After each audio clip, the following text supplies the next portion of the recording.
시청자 여러분 안녕하십니까. 12월 25일 이제 정오 시간인데요. 시청자 여러분들께서 지금 한참 오찬을 즐기고 계실 것 같습니다. 식사를 다 마치고 나시면 지금 아무래도 여러분들 윤석열 사건 심상치 않은 국면이 계속되고 있어요.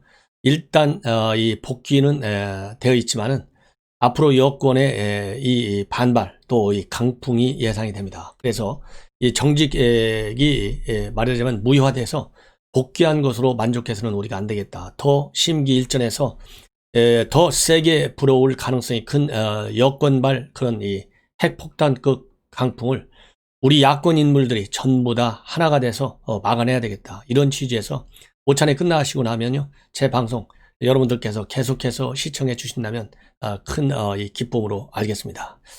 여러분들 제가 이 방송에 앞서서 방금 전에 제 지인한테서 문자 하나를 받았는데요. 이 문자 내용이 굉장히 참 의미가 심장한 것 같아서 여러분들께 말씀을 드리겠습니다. 청와대는 고요한 밤, 윤석열은 거룩한 밤, 추미애는 어둠에 묻힌 밤, 국민들은 감사기도 드리는 하루입니다. 메리 크리스마스. 이렇게 문자가 방금 전에 저한테 왔어요. 이 바로 이 카톡 메시지가 우리 국민들의 상당히 공감이 되지 않을까 싶어서 제가 말씀드렸습니다. 여기에 우리가 갈 길이 정해져 있다. 이런 말씀을 드리고 싶고, 여기에 여권의 강풍이 예상된다. 이런 메시지가 담아 있는 것 같아서 제가 단순한 그냥 크리스마스 주고받는 인사가 아니라 이 현재 정국과 관련해서 상당한 함의가 있는 것 같아서 여러분들께 소개시켜 드렸습니다. 먼저 여러분들 코로나 사태가 더 위중해 가고 있어요. 어제 24일 크리스마스 이브를 맞이해서 아마도 이 정부의 방역 지침을 위반한 사람들이 좀 많은 것 같아요. 신규 확진자가 1241명으로 집계돼서 역대 최다 수치를 갈아치웠습니다. 지난 20일 날 0시 기준이 1097명이었는데 25일 0시 기준이 1241명으로 나왔습니다. 그래서 3단계 기준도 상한하는 그런 엄청난 지금 숫자가 늘어나고 있다. 이런 말씀을 드리고요. 사망자는 17명이 들어서 현재까지 누적 사망자 총 773명, 치명률이 1.41%입니다. 그리고 누적 확진자 수는 54,770명이다. 이런 말씀을 드리고 싶어요. 자, 조금 전에 말씀을 드린 대로 청와대는 고요한 밤, 청와대는 여전히 고요합니다. 그러나 냉기가 흐르고 있고 분노를 참지 못해서 어쩔 줄을 모른다는 그런 뉴스들이 계속해서 보도되고 있어요. 그럼에도 불구하고 오늘 문재인 대통령은 청와대 경내에 머물 예정으로 있다. 이런 보도가 나오고 있는데요. 오늘 청와대 경내에 머물면서 무슨 생각하겠어요? 어떻게 하면 내가 퇴임 후에 안전을 유지할 수 있을까? 이번 윤석열 징계 사건이 법원에서 무효화됨으로써 이거 내가 어떤 또 위기에 올까? 이런 생각에도 잠겨져 있을 것이고, 그리고 또 한편으로는 국정 주요 현안에 관해서 또 챙길 것이다. 그래서 코로나 문제라든가 한반도 평화 문제, 또 뉴딜 문제, 한국판, 탄소 중립 2050 이런 현안과 관련된 구상도 할 것이라는 얘기가 나옵니다. 왜냐하면 사실상 내년에는 횟수로는 내후년이지만 사실상 내년이나 마찬가지로 내년 2021년이 지나고 나면 바로 대선에 들어가기 때문에 내년 한 해가 사실상 국정과제를 제대로 추진할 수 있는 마지막 해가 된다. 이런 말하자면 이 부담감도 상당할 것으로 보이고요. 가장 크게 뇌리에 지금 박혀 있는 것은 개각 문제입니다. 이 개각에 있어서 과연 추미애를 어떻게 정리할 것이냐. 그런데요, 개각까지 가면 더 망한다는 말씀을 드리고 싶어요. 이 대목에서는 사즉생의 각오로 국가를 위해서, 그야말로 국민을 위해서 대통령이 오늘 하루 고민해달라. 저는 그런 말씀을 드리고 싶고, 그야말로 지난 3년 반 동안 문바와 그 다음에 대깨문들의 덕택으로 안전하게 잘 운행해 왔는데, 그러다 보니까 3년 반이 넘은 지금 이제 실력이 그대로 우리 국민들에게 노출되었다. 더 이상 물러설 것이 없다. 이 얘기는 모든 것을 어려울 때일수록요, 문제를 단순화시켜서 봐야 돼요. 그 얘기는 단순화시킨다는 얘기는 국민의 분노와 불만을 없는 것처럼 보라는 게 아니라 자유민주주의와 시장경제에 맞는 국정현안을 끌고 가야 된다. 그것이 얼마나 쉬운 일입니까? 간단한 일이에요. 답은 헌법에 나와 있어요. 자유민주주의와 시장경제. 이렇게 단순화시켜서 보면 뭐가 자유민주주의로 가는 길이고 뭐가 시장경제로 가는 길이라는 것을 쉽게 알 수 있을 것 같지 않습니까? 그래서 저는 단순요법을 써달라. 그래서 사즉생의 각오로 일해달라. 그러면 추미애는 개각 때 잘라내는 것이 아니라 지금 당장 사표를 수리해야 된다. 이런 말씀을 드리고 싶습니다. 그리고 개각과 관련해서는 유은혜, 그 다음에 이재갑 고용노동부 장관, 성윤모 산자부 장관, 이런 사람들이 교체가 거론된다 하는데요. 이런 사람들 교체 100번 해봐야 소용없어요. 우리 국민의 원성을 사고 있는, 그야말로 현 정권에서 5년 내내 요직을 꿰차고 있는, 특히 외교안보 라인에 있는 사람들 바꿔치지 않으면 안보가 무너집니다. 나라가 무너져요. 예, 이러한 저는 무거운 지적을 해주고 싶고요. 현재 이러한 고요한 밤 청와대, 고요한 침묵이 흐르는 청와대, 이 이면에서는 지금 분노가 폭발하기 직전까지 와 있다고 하는데요. 이 무거운 침묵, 이제는 침묵을 깨라. 어떤 침묵을 깨냐. 오늘 오후라도, 지금 사실 이제 오후잖아요. 대통령이 직접 메시지를 내든가 아니면 대변인을 통해서 1차적으로 분노한 국민들에게 사과 의사를 표명하고 추미애를 비롯한 책임 있는 인사들 전부 자르겠다는 용단을 우리 국민들에게 밝혀야만 사라질 수 있다. 단순하게 지금 여권에서는요, 정권 레임덕에 이어질 수 있다. 이런 것 때문에 초긴장 상태에 빠져 있다는데요. 레임덕이 이어지는 것이 아니라 이미 레임덕이 빠져 있고 더 깊어지고 있다. 이런 지적에 겸허히 겸손하게 받아들일 줄 알아야 된다. 그래서 이러한 이 국민들의 분노와 그리고 마땅한 이런 사법부의 판단에도 불구하고 이제는 검찰 개혁이 아니라 사법 개혁으로 이 재판부를 질책하고 힐난하고 그리고 무책임한 공세를 이어가는 여권의 태도 반드시 고쳐야 된다. 예, 그런 말씀을 드립니다. 이러는 가운데 가장 곤욕스러운 사람이 사실상 추미애와 문재인인데 더 곤욕스러운 사람은 바로 문재인 대통령이라고 저는 생각해요. 왜? 추미애의 허수아비 역할밖에 안 했잖아요. 아니 징계위 결정하겠다, 징계위로 넘기겠다고 했을 때 수독을 시켰어야죠. 그리고 징계위에서 결정이 왔어도 반려를 시켰어야죠. 그걸 그대로 사인한다고 법에 따라서 그렇게 한다. 어느 국민이 그렇게 믿겠어요? 언제부터 대통령이 그렇게 법을 지켰나요? 대통령이 우리 헌법과 관련 법규를 잘 지켰다면 윤석열 총장이 본인의 명령 아니에요? 살아있는 권력 수사? 이거를 하라고 할 때 전직 YS, DJ, 자기 아들까지 감옥에 보냈던 대통령 아니에요? 이런 전직 대통령들처럼 철저하게 수사해달라. 이런 얘기를 해야 되고, 청와대 민정실에 있는 특별감찰관, 정권 내내 임명을 하네요. 정권 내내 임명을 한다고 하는 것은 감추고 싶은 비리가 많다는 얘기가 아니겠어요? 감추고 싶은 비리가 없으면 왜 특별감찰관, 법규에 임명하게 되어 있는 사람을 왜 임명 안 하냐고요. 지금 법에 따라서 정치를 하지 않으니까 청와대가 이렇게 법원의 심판으로 지금 역사적 책임에 몰리고 있다. 이런 말씀을 드리고 있습니다. 자, 이에 반해서 윤석열 총장은 내년 7월이 되면 퇴임 후에 야권으로부터 러브콜이 쇄도할 것이라는 전망이 지금 언론에 계속해서 나오고 있어요. 이미 여론조사에서 이재명과 그리고 이낙연을 압도하는 조사까지 나오고 있잖아요. 확연하게 3강 구도를 지금 구성하고 있는데 이 이후부터는 확연하게 1위 자리를 붙여서 1강 2중 구도로 여론의 흐름이 상당 기간 바뀔 것이다. 저는 일단 그렇게 예상을 해봅니다. 이렇게 해서 일단은 윤석열 총장이 정치적으로는 꽃길을 가겠지만은 검찰총장의 길 앞으로 7월까지 여기에서는 많은 도전과 거센 폭풍이 물어올 것이다. 더더욱이 더 센 강풍이 물어올 것이라고 봐요. 왜? 여기서 밀리면 죽는다는 위기의식 때문에 더 강하게 내리칠 것이다. 이거를 이겨내기 위해서 지금 살아있는 권력수사를 하기 위해서는 월성원전 사건, 울산 선거, 라임과 옵티머스 펀드 사기 사건과 관련된 이 정치권의 로비 대상으로 되었던 사람들, 예를 들어서 강기정 정무수석, 김영춘 전 국회 사무총장, 이런 사람들, 많은 정치인들이 또 있잖아요. 이런 이 살아있는 정치인들에 대한 수사서부터 착수하고요. 월성 원전 사건과 관련해서는 백운규 산업부 장관과 그 다음에 최이봉 당시 비서관, 그리고 한수원의 정재훈 사장, 이런 핵심 윗선 플러스 알파 청와대 내 책임자들, 정책실장, 경제수석, 시민사회 수석, 이런 사람에 대한 칼날을 계속 이제 들이대는 길밖에 없다. 그것은 윤석열 총장이 살아나기 위해서가 아니라 이번에 사법부가 직무복귀시켜준 이유가 뭡니까? 정당한 수사, 이 권력으로부터 이 압박받는 검찰권의 행사는 안 된다. 이런 것 때문에 사법부가 윤석열 총장이 손을 들어준 것이 아니겠습니까? 그런 취지에서도 이 법치주의를 살리기 위해서라도 살아있는 권력에 대한 수사에 속도를 더 내야 된다. 이런 말씀을 드리고 싶어요. 자, 이러는 가운데 그러면 이번 결론적으로는 윤 총장이 직무 복귀하는 그런 승소 판결이 났지만은 내부적으로 본안 소송을 앞두고 또 여론 관리를 위해서 그리고 여당의 그리고 또 정부 여권의 그러한 이제 이 강풍 이 공세를 막아내기 위해서 다시 또 법리 무장과 그리고 논리 무장이 필요한 부분이 있어요. 이게 이제 검찰 측에서 주장한 내용을 법원이 받아들이지 않은 부분인데요. 이 내용을 뼈아프게 생각하고 여기에 대한 이 반론 단단히 준비해야 되겠다. 그래서 이번 판결을 보면요.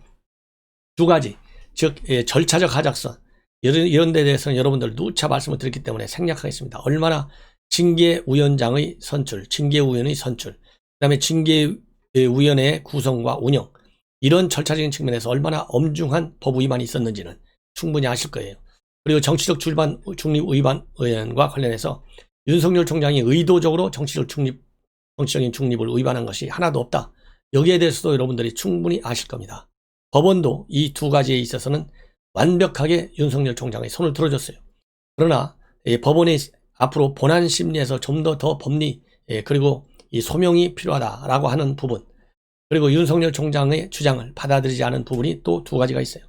하나는 채널A 사건과 관련된 감찰 방해와 수사 방해입니다. 감찰 방해에 대해서는 윤석열 총장이 아니라 추미애 주장을 받아들였어요. 그리고 수사 방해와 관해서는 본안 소송 소송에서 좀 더 다뤄봐야 되겠다. 이런 얘기를 했고요. 그 다음에 판사 사찰 문건과 관련해서도 그 의도와 관계없이 부적절한 건 맞다. 그렇지만 구체적으로 어느 정도 이 사찰성이 있는지 없는지는 본안 심리를 통해서 밝혀야 되겠다. 이런 이 판결문을 내놨습니다. 그래서 이 내용을 여러분들께 좀 말씀을 드리겠습니다. 그래서 이것은 뼈아픈 재판부의 지적이다. 이런 말씀을 드리고 싶어요. 판사 문건과 관련해서는 그동안에 판결이라든가 세평과 같이 공개되어 있는 것을 담았기 때문에 아무 문제가 없다. 이렇게 주장했는데요. 그렇지만은 재판부는 이러한 판사의 주요 판결과 세평을 문건화하는 것은 악용될 위험이 있어서 매우 부적절하다. 차후에는 이러한 종류의 문건을 작성해서는 절대 안 된다. 이렇게 강하게 주장하고 있습니다. 그리고 그렇지만은 법무부 주장대로 이 해당 문건이 재판부 공격용으로 쓰인 것인지 반복적으로 보고가 됐던 것인지를 확인하기 위해서는 현재로서는 증명이 부족해서 문건을 작성한 대검 수사정보정책관실의 재판부 자료 취합과 작성 배포 과정을 추가로 심리할 필요가 있다. 이렇게 지적을 하고 있습니다. 그 다음에 채널A 사건과 관련해서 한동훈 검사장에 대한 감찰 방해, 징계 사유로는 타당하다. 그렇지만 수사 방해는 부족하다. 이렇게 지적을 하고 있습니다. 여러분들 아시다시피 지난 4월 달에 한동수 감찰부장이 감찰을 윤 총장이 중단시킨 것은 공공감사에 관한 법률에 어긋난다. 이렇게 재판부로 보고 있습니다. 하지만은 중요 사건 감찰 착수는 대검 감찰위원회의 심의를 거쳐야 한다는 대검 감찰위원회 운영 규정을 들면서 윤 총장이 한동훈에 대한 신속한 감찰 및 수사를 방해할 목적으로 감찰 중단을 지시한 건지는 본안 재판에서 충분한 심리가 추가로 필요하다. 이렇게 보고 있어요. 그래서 그리고 또 채널A 수사 지휘권을 대검 부장회의에 위임했다가 이 사건을 전문 수사 자문단에 회부한 행위는 검찰총장의 수사 지휘권 범위로 보인다면서 전문 수사 자문단 회부 요건이 충족됐는지는 본안 심리가 또 필요하다. 이렇게 지적을 하고 있습니다. 예. 그 다음에 총장 2개월 부재가 검찰 전체의 손해냐 아니냐 여기에 관해서도 이 법원의 판단을 윤석열 총장 측에서 좀 더 깔끔하게 더 이해할 수 있도록 보완적인 조치가 필요하다. 왜냐하면 윤 총장이 2개월간 총장 직무를 수행할 수 없는 것은 금전으로 보상할 수 없는 손해다라고 하는 부분에 대해서는 인정을 하고 있습니다. 그렇지만은 그리고 또 이 본안 청구에서 승소할 가능성도 있기 때문에 집행정지하는 것이 긴급히 필요하다. 이렇게 받아들였어요. 그러나 검찰의 독립성과 중립성 훼손이 회복하기 힘든 손해라고 하는 윤 총장 측 주장은 받아들이지 않았습니다. 또 조국 사건과 울산시장 선거 개입 사건 등 살아있는 권력 수사에 대한 법무부의 보복 여권 인사들의 월성원전 사건을 저지하려는 이러한 정치적인 목적이 있다는 주장과 관련해서 이거는 윤석열 총장 측에서 주장했잖아요. 재판부는 소명하기는 부족하고 소명할 자료도 없다 이렇게 판단했어요. 그래서 그리고 또 윤 총장의 2개월 부재가 중요 수사를 담당하는 검사들의 수사 의지를 꺾어서 검찰 조직과 사회 전체가 손해를 본다는 주장에 대해서도 총장 직무를 대행하는 대검 차장검사나 일선 검사들이 총장이 아닌 국민의 편에서 직무를 수행할 것을 신뢰한다며 또 인정하지 않았습니다. 네. 이런 측면에서 윤석열 총장이 해결해야 할 이게 하나의 과제이고 재판부가 내준 숙제예요. 특히 이 보완적으로 말씀을 드린다면 윤석열 총장이 그동안에 사람에 충성하지 않는다 이렇게 얘기를 했는데요. 이것을 재판부가 인용한 것은 또 상당히 아이러니하다 이런 말씀을 드릴 수 있습니다. 예. 왜냐하면 국정원 댓글 사건 때 윤석열 총장이 내놨던 얘기잖아요. 검사는 단독 관청으로 검찰 사무를 처리하며 상급자의 지휘 감독에 대해 이의를 제기할 수 있다. 재판부가 판결이 그렇게 됐습니다. 그리고 윤 총장 또한 과거 국정원 댓글 사건을 처리하면서 소신 있게 수사했고 사람에 충성하지 않는다는 신념을 피력하기도 했다. 이렇게 얘기를 하고 있어요. 그러면서 국민은 검찰총장 직무를 대행하는 대검 차장검사나 일선 검사들이 총장이나 정치권 편이 아닌 국민의 편에서 직무 수행을 기대한다. 이런 사정을 고려하면 검찰 전체가 회복할 수 없는 손해를 입는다고 볼 아무런 소명 자료가 없다. 이렇게 재판부는 윤 총장 측의 그런 이 변론에 동의를 하지 않았습니다. 예.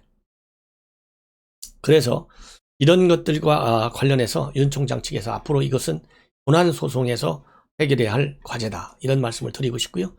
그 다음에 재판부에서 이 판결을 통해서 그야말로 망신을 당한 대표적인 사람이 판사 문건 증거가 부족하다. 이렇게 얘기를 했어요. 이 증거 부족과 관련해서 이 1인 5역을 한 이 심재철 그야말로 대대적인 망신을 당했다. 이렇게 봅니다. 그래서 이 판사 문건과 관련해서 앞에서 말씀드린 걸 좀 더 보완해 말씀을 드린다면 직제상 수사정보의 수집 및 분석을 담당하는 대검 수사정보정책관실에서 주요 사건 판사들의 출신, 주요 판결 등을 문건화하는 것은 해당 문건이 악용될 위험성이 있어서 매우 부적절하고 차후 이런 문건이 작성돼서는 안 된다. 이 부분 징계 사유는 수사정보정책관실이 수사정보만 취급하고 공소유지 관련 정보는 취급하지 않음을 전제하는데 실제로 공소유지를 위해 이 문건이 어떻게 사용되고 있는지 살펴볼 필요가 있다. 이 사건 재판부 분석 문건이 재판부에게 불리한 여론 구조를 형성하여 재판부를 공격 비난하거나 비방하여 우스갯거리로 만들 것을 목적으로 작성됐고 기자들에게 배포됐다는 심재철의 주장과 관련해서는 현재까지 법무부가 제출한 자료만으로는 인정하기 부족하다. 이렇게 윤석열 총장 측의 주장도 반쯤은 배격하고 추미애의 주장도 반 정도는 배격하고 있다. 이렇게 여러분들께서 이해하시면 될 것 같습니다. 자, 그래서 이제 앞으로 윤석열 총장의 칼날이 나갈 사건들은 월성 사건, 그 다음에 월성 원전 사건과 울산시장 사건, 라임 옵티머스 펀드 사건, 이런 사건에 대한 수사가 상당히 속도를 낼 수밖에 없다. 이런 말씀을 드리고 싶습니다. 자, 이러다 보니까 오늘 동아일보와 중앙일보 사설과 칼럼이 아주 잘 되어 있어요. 그래서 제가 이 시간 관계상 말이죠. 이 시간에는 이기용 칼럼, 점입 가경 인사, 이젠 공직자들이 고개를 들어라. 이렇게 얘기했는데요. 제가 엊그제 말씀드린 대로 이제 이 사법개혁으로 여권이 법원을 공격하기 시작했어요. 그래서 검사의 날이 일어났던 것처럼 판사들이여 일어나라. 이렇게 제가 말씀을 드린 바 있는데 마침 이기용 칼럼 동아일보 대기자입니다. 이 칼럼을 하나 썼어요. 이 내용을 여러분들께 말씀을 드리겠습니다. 이거는 한 3, 4분 정도 걸릴 것 같습니다. 빠른 속도로 제가 읽어 내려가겠습니다. 아주 내용이 좋습니다. 예. 학창시절부터 지금까지 만난 수많은 사람들을 떠올려 본다. 아무리 기억을 더듬어 봐도 저토록 뻔뻔하고 운선적인 사람들을 직접 본 것은 없는 것 같다. 한테의 신곡이나 영화 신과 함께 등에서 지옥 여행을 통해 인간 죄악을 종류별로 경험케 하듯 문재인 대통령이 발탁한 인사들은 인간 심성의 뒤편에 숨은 추한 특질들을 차례차례 보여준다. 국민들은 조국 사태에서 위선과 이중잣대의 10년을, 추미애를 통한 독선과 뻔뻔함의 극치를 목도했는데 이젠 변창흠, 이용구가 마치 위선왕 컨테스트는 아직 끝난 게 아니다고 웅변하듯이 인간 심성 밑바닥에 대한 이해의 깊이를 더해주고 있다. 전국 선발대회를 해도 이렇게 특별한 사람들만 골라 찾아내기는 힘들지 않을까. 문 대통령의 특별한 선관에 대해 한 정치학자는 공목, 구공목의 딜레마라고 진단했다. 우리를 만들 때, 말 있잖아요, 말 우리를 만들 때 처음에 구분나무를 쓰면 계속 구분나무를 써야 해서 고든 나무는 쓸 수가 없게 된다는 제네라 관중의 말에서 유래한 고사다. 공목구 공목입니다. 즉 구부러진 나무는 또 구부러진 나무를 찾는다. 이 얘기예요. 예. 무슨 말인가 여러분들 다 아시죠? 예.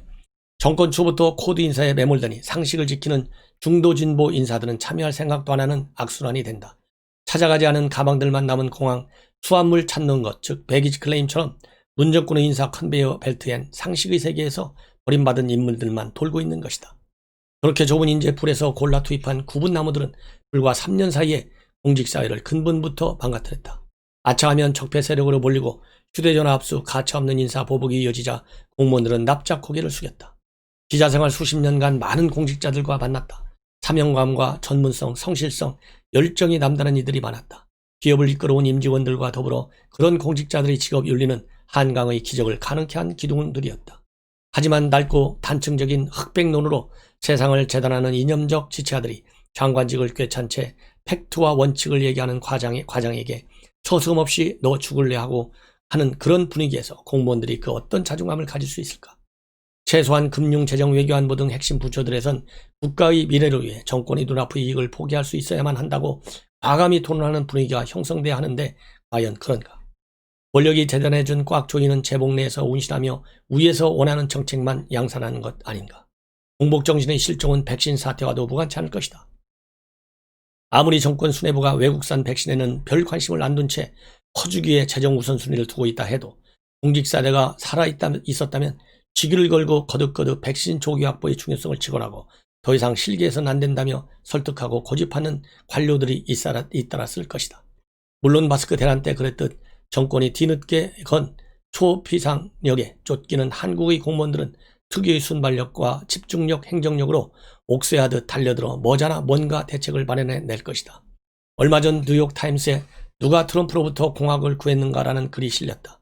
미국 헌법의 아버지들이 대통령의 권력남용을 막기 위해 심혈을 기울여 견제장치를 만들었지만 막상 트럼프의 전행 앞에 헌법과 제도는 무력하고 빈틈이 많았으며 결국 트럼프의 재선을 막고 민주주의를 구한 것은 규범과 기준을 지킨 공직자들이었다는 내용이다. 트럼프는 신복을 법무장관에 임명했지만 검사들은 직업 윤리를 끝까지 지켰다. 4년간 트럼프의 핵심 측근 6명이 유죄를 받았고 7명이 기소돼 있다. 트럼프는 바이든 공개 수사 발표와 기소를 촉구했지만 검사들은 이를 거부했다. 흑인 시위에 군 투입을 거부한 국방장관, 트럼프 기자회견에 배석한 자신의 행동이 군의 정치적 중립 이미지를 훼손한 것이라며 공개 사과한 참모총장, 트럼프의 집요한 부정선거 주장을 받아들이지 않은 선관의 직원들이야말로 민주주의 마지막 방화벽이었다. 우리도 희망은 보인다. 대법원, 헌재, 중앙선거의 등을 코드 인사로 채우고 대통령이 헌법기관장들을 모두 불러 각별한 관심을 갖고 힘을 모아달라고 촉구해도 전국의 모든 판사, 검사, 서기관, 사무관, 주무관, 감사관들을 다 장악할 수는 없다. 헌법 정식과 공직자로서의 규범을 내면화한 공무원들이 남아있기 때문이다. 민감한 정치적 사건을 오직 법리에만 충실해서 판단한 일선 판사들의 이딴 판결, 윤석열 검찰과 최재형 감사원의 공직자들이 그걸 증명해 준다. 경제 사회정책 부서들에서도 재정 건전성과 정책 합리성을 강조하는 목소리들이 커질 것이다. 여당이 다수결 정족수를 무기삼아 폭주를 거듭하는 상황에서 규범과 상식을 지키는 공직자야말로 민주주의 마지막 방화벽, 헌법 정신의 핵심인 견제장치다.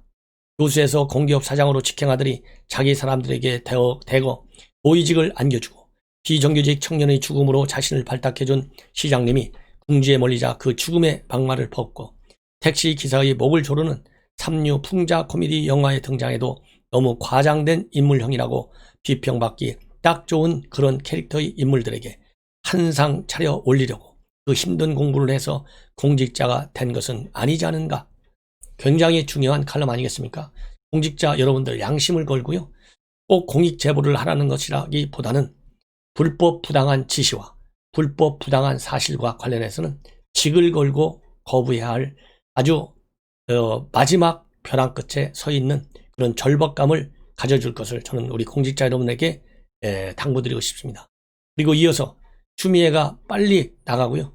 검찰 고위직 인사 빨리 서둘러야 됩니다. 그래서 추미애 애완견을 한 검사들, 법무부에서는 박은정과 심재철, 그리고 이 검찰에서는 중앙지검장 이성윤, 대검에서는 이종근과 신성식, 그리고 또 이 대검의 감찰부장 한동수, 그다음에 서울 지역의 검사장 중에서는 김관정 동부지검장과 이종수 남부지검장, 이런 사람들이 일종의 애완견 검사들 아니에요?